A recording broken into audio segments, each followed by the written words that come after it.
আক্রমণ করছে, বাট পেছন থেকে আনশু এর স্নাইপিংটা যেন পুরো ফাইটের সিনারিওটাকে সুইচ করছে, পুরো ফাইটিং সিনারিওটাকে নিজেদের দিকে নিয়ে আসছে। বারংবার টক্সিকের নক হওয়া কিন্তু দলের জন্য একটা মাইনাস পয়েন্ট হতে পারে। তাকে রিভাইভ করতে হবে, রেস্কিউ করতে হবে যেন টিমকে বাঁচাতে পারে। Mir 79 taken down, also Mikey taken down. আনশুর বডিতেও ড্যামেজ এসেছে, একটা মাত্র শট খেলে আনশু নিজেও কিন্তু সেখানে ওয়াইপড আউট হয়ে যাবে। মিস্টার ট্রিপলার কিভাবে ফাইটটাকে তারা পুরো মোড় ঘুরিয়ে দিয়েছে, and #9 mister Anshu YT, they are eliminated. Match number 4 থেকেই মিস্টার ট্রিপলার এই টিমটা অ্যাগ্রেসিভ খেলা প্লে করেছে, এই ম্যাচেও তারা অ্যাগ্রেসিভ প্লে করে যাচ্ছে। 6-6টা মূল্যবান এক্সপেন্সিভ এলিমিনেশন এই ম্যাচে কিন্তু মিস্টার ট্রিপলারের কাছে রয়েছে। আমি এক্সপেন্সিভ কথাটা কেন উচ্চারণ করেছি, এর কারণ হচ্ছে যে টপ 8 কোয়ালিফিকেশনটা কমপ্লিট করতে হলে ট্রিপলারের এখন প্রত্যেকটা পয়েন্ট অনেক বেশি গুরুত্বপূর্ণ এবং অনেক বেশি এক্সপেন্সিভ। সো দ্যাটস রিজন এখন তাদের জন্য প্রত্যেকটা এলিমিনেশন এক একটা স্টেপ তাদের points same goes for BD top 1। তাদেরও কিন্তু এই ম্যাচটা অনেক গুরুত্বপূর্ণ হবে। টপ 8 অত বড় পজিশন নয়, বাট সেই জায়গাতে ঢুকতে হলে এই গেমটা খুবই ইম্পর্টেন্ট, এই ম্যাচটা খুবই ইম্পর্টেন্ট। 32 পয়েন্টের একটা ম্যাচ বের করে ফেলতে পারলেই হয়তোবা সেই জায়গাটা দখলে নিয়ে আসা সম্ভব হবে। কিন্তু আজকের দিনে এই লবিতে থাকা 12টা টিম থেকে 12টা টিম ওই পারফর্ম করেছে। কোনোভাবেই প্রেডিক্ট করা যাচ্ছে না কোন 8টা টিম কোয়ালিফাই করবে নেক্সট লিগ স্টেজের জন্য, কোন 8টা দলকে সেখানে আমরা দেখতে পারবো। কজ আমরা দেখেছি আনশু আইটিকে, আমরা দেখেছি 2F লল গেমার্স কে পারফর্ম করতে, মিস্টার ট্রিপলার যারা কিনা প্রথম 3 ম্যাচে পারফরম্যান্স দেখাতে পারেনি, বাট লাস্ট 2 গেমে তারা ওয়েল নোন পারফর্ম করছে, তারা চমৎকার পারফর্ম করছে। বর্তমানে বাংলাদেশ টপ 1 তারা রক্স ব্যান্ডের উপরে আক্রমণের জন্য প্রস্তুতি নিচ্ছে। নিলয় গেমিংরা বাম দিকে একটা চমৎকার পজিশন ধরে চুপচাপ বসে রয়েছে। রক্স ব্যান্ডের একটা প্লেয়ার যে কিনা পাথরের কভার ধরে বসেছিল তাকেও নক করা হবে আলিফ গেমিং ওয়াইটি এর তরফ থেকে, এবং এই পারফরম্যান্সটুকুই প্রয়োজন ছিল আলিফ গেমিং এর কাছ থেকে, এই পারফরম্যান্সটুকুই প্রয়োজন ছিল বাংলাদেশ টপ 1 এর কাছ থেকে। আলিফ গেমিং তাজকে এট লাস্ট নক করে ফেলেছে, ক্লোজ রেঞ্জে যাবে এখন তারা। নিলয় গেমিং এর সেই তাজ প্লেয়ারটি একা একা ছিল এবং নিজের দল থেকে ছিটকে থাকার কারণে সেই পরিণামটাও কিন্তু সে জায়গাতে দেখতে পেয়েছি আমরা। বাট নিলয় গেমিং খুব চতুরতার মাধ্যমে টোকেনস গুলো ব্যবহার করে নিজের প্লেয়ার গুলোকে আরো একবার রেস্কিউ করে ফেলেছে। ত্রিপোলাররা সার্কেলের সেন্টার পয়েন্টে যাওয়ার চেষ্টা, এবং অন্য দিক থেকে বাকি দলগুলো কিন্তু কোনো দিক থেকে ছাড় দিয়ে খেলবে না, পজিশনটা পরিবর্তন করছে বাংলাদেশ টপ 1। সামনে ত্রিপোলারদেরকে তারা দেখতে পেয়েছে, আক্রমণ করার জন্য প্রস্তুতি নিচ্ছে জিম এফএফ। তাজকে আরো একবার নক করলো। উই নো তাজ একজন কি প্লেয়ার, নিলয় গেমিং এর হয়ে আজকে উনি প্লে করছে, বাট বারংবার তার এলিমিনেশন সেখানে আমরা দেখতে পাচ্ছি। টপ 1 এর কাছে 6-6টা এলিমিনেশন পয়েন্ট রয়েছে। একটা গ্রেনেড থ্রো করবে ব্রাদ ভাই, বাট সেটা থ্রো করার আগেই কিন্তু ওয়ালটি মেরে সে জায়গাতে উইন্ডোটাকে ডিস্ট্রয়, উইন্ডোটাকে কিন্তু সেখানে অফ করে দেওয়া হয়েছে। আরো একটা গ্রেনেড থ্রো করা হবে, পারফেক্টলি কানেক্ট হলে বের হয়ে যেতে পারে, বাট না, সেটাও অ্যাকুরেটেডলি কানেক্ট হয়নি। এন্ড এই মুহূর্তে আমার সাথে ডেস্কে যুক্ত হয়েছে আরো একজন well known caster, that is আইফারেস। কেমন আছেন আপনি?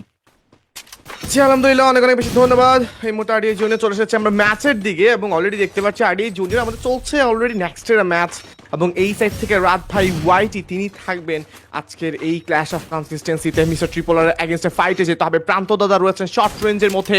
মিস্টার ট্রিপল আর ভার্সেস টিম বাংলাদেশ টপ 1 #8 এবার রক্সম্যানদেরকে পুরো দমে শাট ডাউন করা হবে। তবে ট্রিপল আররা বুঝে উঠতে পারছে না জোনে ঢুকবেন নাকি বাংলাদেশ টপ 1 কে টপকে যাবেন। শর্ট রেঞ্জের মধ্যে প্লেয়ার ছিল, শুভ করেছেন নক। প্রান্ত দাদার চার্জ হবে এই মুহূর্তে, শটে আরো একটা প্লেয়ার থাকবে। এবার লেক্সি স্নাইপার প্লেয়ারের এগেইনস্টে পারবেন কিনা, রাজিনদেরকে নিয়ে খেলছেন মিস্টার ট্রিপল আর আলিফ গেমিং ওয়াইটি রাইট নাও। এইবার হয়তোবা একটা ফিনিশ আনতে পারেন প্রান্ত দাদার শটে player, and it's the finish right now. #7 mister ট্রিপলারদের বিদায় ঘটবেন। বাংলাদেশ টপ 1 পৌঁছে গিয়েছেন এইবার ডাবল ডিজিটের সংখ্যায়।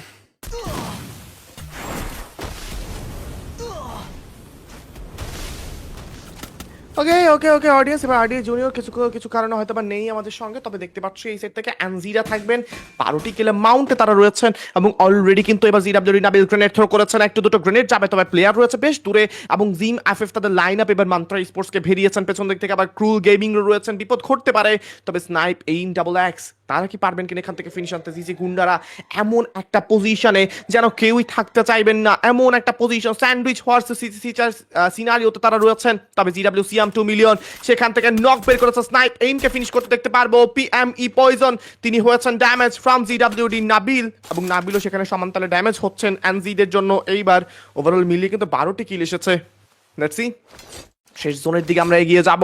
এবার জিম এফএফ তাদের পজিশনের একটা বড় পরিবর্তন এসেছেন, হেড আপ টু হবেন একদম সরাসরি গেমিং উইথ সিয়ামদের দিকে, এবং সেইখানে কিন্তু এবার গ্র্যাব করার চেষ্টা করছেন আমাদের জিজি গুন্ডারা, তবে জিজি গুন্ডা তারা এখনো পর্যন্ত পেছন দিক থেকে আবার বাংলাদেশ টপ ওয়ানের এন্ট্রি, আবার রাত ভাইয়ের এন্ট্রি, মানে এই ম্যাচের পুরো সিনারিওর পরিবর্তনটা ঘটে যাওয়া, যেই দলটা পুরো দমে ফর্মে প্লে করছে সেই দলটার ফর্ম ভেঙে দিতে পারে পেছনে থাকা সেই রাত ভাই ওয়াইটি। তবে এইবার কিন্তু আলিফ গেমিং ওয়াইটি শুভ প্রান্ত ঢুকছেন এক এক করে, 12 লোককে প্রথমে চার্জ করা হয়েছে, নক বেরিয়ে এসেছে, ওবাইদুল ভাই #6 এলিমিনেট হয়ে যাবেন রাইট নাও। আলিফ গেমিং ওয়াইটি প্রথম কিলটা পেয়ে গিয়েছেন, এবার একটা মেল্টিং গ্রেনেড চার্জ করার চেষ্টা, 3v3 এর একটা প্রপার ফাইট, ক্রুকে উদ্দেশ্য করে দুটো স্কাইলার গিয়েছে, সিয়ামকে নক করা হয়েছে ফ্রম মান্ত্রা স্পোর্টস ফ্রিক, এবং ফ্রিক সেখান থেকে নক করবে, জিম করেছে নক, অ্যান্টি লঞ্চার ম্যাটেরিয়াল, এবার ক্রুকেও নক করা হয়েছে সেখানেই, and it's a finish right now. #5 A gaming with Siam 2 মিলিয়নদের বিদায় হয়েছে, top 4 teams right now, 11 player still remaining on this game, এবং এখনো পর্যন্ত মান্ত্রা স্পোর্টস তাদের একটা ডমিনেশন, তাদের পুরো ম্যাচ জুড়েই তাদের আধিপত্য বিস্তার করেছেন, তারা নক হয়েছেন আলিফের থ্রুতে, আরো একটা নক মান্ত্রা স্পোর্টস ফ্রিককে নক করতে দেখতে পারবো, ওয়ালের ব্যবহার হার্ড কভারটা বেশি প্রয়োজন, কারণ আলিফের একটি আইরিশ কিংবা একটি স্কাইলার আসলে কিন্তু বিপদ সেখানে আরো বেশি হবে। তবে টিম জিম এফএফ তারা জানেন এই ম্যাচের সিনারিওটাকে কিভাবে এন্ডিং স্টেজে নিয়ে আসতে হয়। এইবার কিন্তু আমাদের জিজি গুন্ডারা প্রেসার করছেন, এফজিএল এর প্রেসার, শটের মধ্যে প্লেয়ার ঢুকে পড়বে, শুভ 69x রয়েছেন, আলিফ গেমিং ওয়াইটি স্নাইপার হাতে প্রেসার করার চেষ্টা, তবে ঠিক তেমন বেশি ড্যামেজ আসেনি।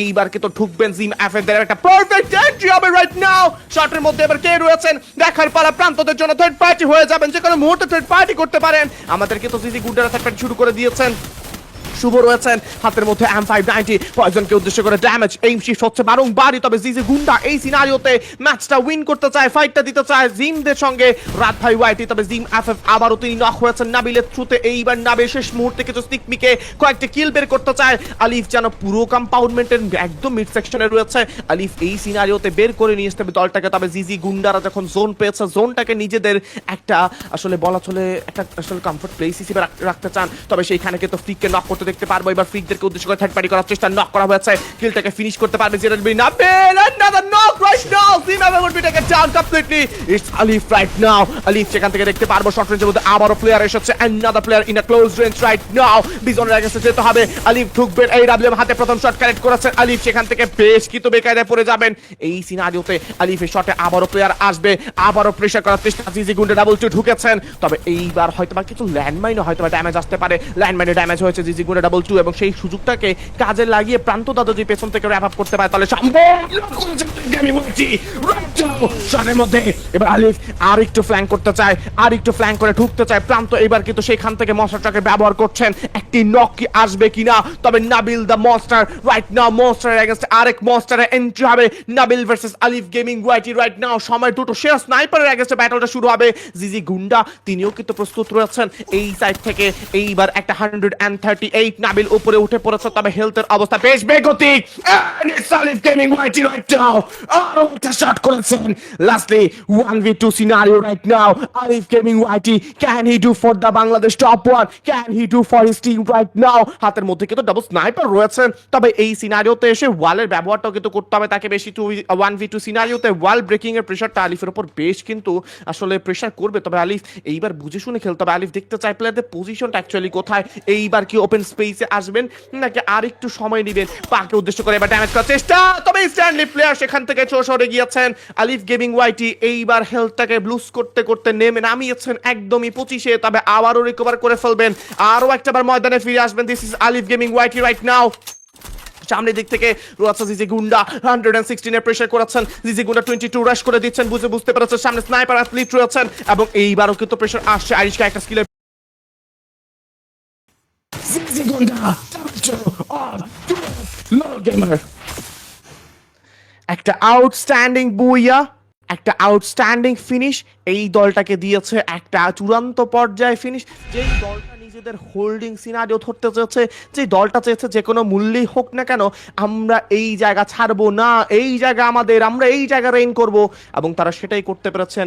ম্যাচ শেষ হয়েছে অডিয়েন্স, ম্যাচ শেষ করতে দেখতে পেয়েছি আমরা, এবং অলরেডি সেখান থেকে কিন্তু ম্যাচ শেষ হয়েছে। কমেন্ট বক্সে দেখতে পাচ্ছি পুরো দমেই যেন বাংলাদেশ টপ 1-এর ছড়াছড়ি। তবে আলিফ যে খেলা দেখিয়েছে সেই খেলা পুরো অডিয়েন্স মনে রাখবে, পুরো বাংলাদেশের সাপোর্টার্সরা মনে রাখবেন, আলিফের সাপোর্টাররা সেটা বেশ এনজয় করেছে। এবং অডিয়েন্স আপনারা কেমন এনজয় করেছেন জানাতে কিন্তু ভুলবেন না, এবং সেখানে যারা এখনো পর্যন্ত স্ট্রিমে লাইক করেননি লাইক করে ফেলুন, চ্যানেলটাকে সাবস্ক্রাইব না করতে সাবস্ক্রাইব করে ফেলুন, একসঙ্গে কমেন্ট করতে থাকুন, কমেন্টসগুলো পড়তে থাকি আমরা। Mafia top 1, welcome to the stream boys, welcome to the stream অ্যাকুরিক্স।